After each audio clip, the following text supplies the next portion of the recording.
Thank you, Madam Chairman, and thank you all for being here, for your time, for the preparation for the hearing, and for speaking out.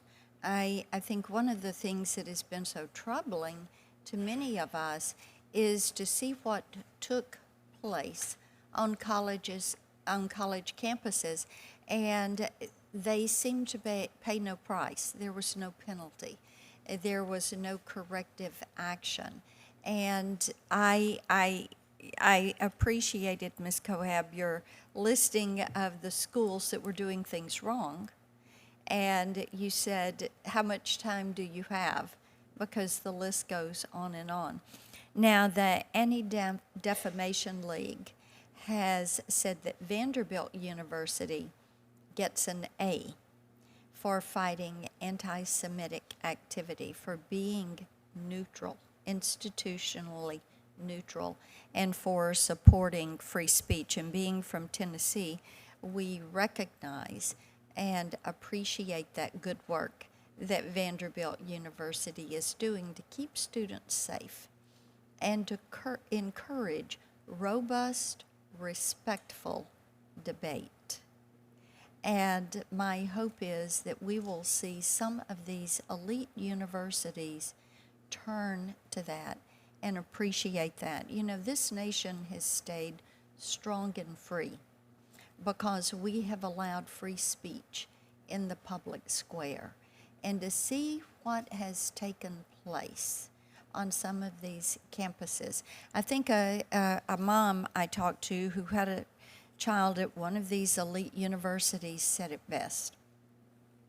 They had spent money getting through high school, getting the best grades, being academically competitive, and feeling that they had opened her mind to want to experience the world and learn and appreciate others with diverse opinions and views and cultures.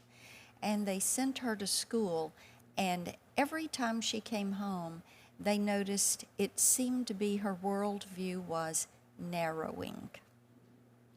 And the point of concern that had for them, and I just think, Ms. Lewin, I want you to just briefly touch on what universities should be doing, could be doing, where they have gotten so far off track on this that no longer can a student feel safe asking the question or delivering a counterpoint.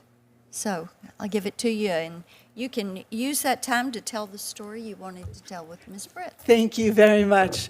So universities, the first thing is they have to set the rules, and then they have to stick to them. They have to show that if you violate the rules, you will be held accountable. That's the most important thing that the universities have to do. But then they also need to be able to call out when there is a group on campus that is riling up the campus to turn against part of their community. And the story I was going to tell was about dialogue only works when you have willing participants. So Ms. Kochab talked about how in 2019 at NYU, there was a BDS, a boycott, divestment, sanction resolution that was adopted by the student government and endorsed by 53 student groups. But what was a little unusual at that time was that it called not only to boycott Israeli products and companies doing business with Israel, but to also boycott all of the Jewish organizations on campus, the pro-Israel groups, they called them.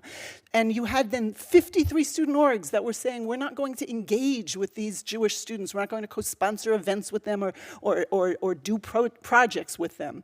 And so the university, to its credit, said, this is not a good thing to have so many of our students boycotting a group of our students. So they actually hired a professional facilitator to come in to try and facilitate a dialogue among these students. And I think Ms. Kochab was at that meeting.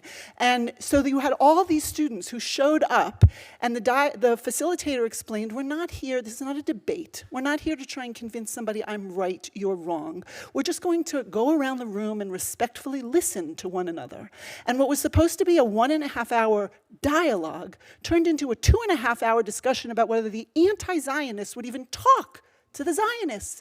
They said, we showed up here because we didn't want to risk losing our student government funding, but you can't force us to talk to one another. And I'm told that there was one Palestinian student in that room, and that student said, I don't understand it. The Jewish students seem to want to hear my story, but my allies won't let me tell it. And after 2.5 hours, the facilitator gave up. She said, I can't force you to talk. And she sent them home, and the university announced we're not divesting from Israel, which is very nice, but it didn't do a thing to address this interpersonal tension between the students on the campus.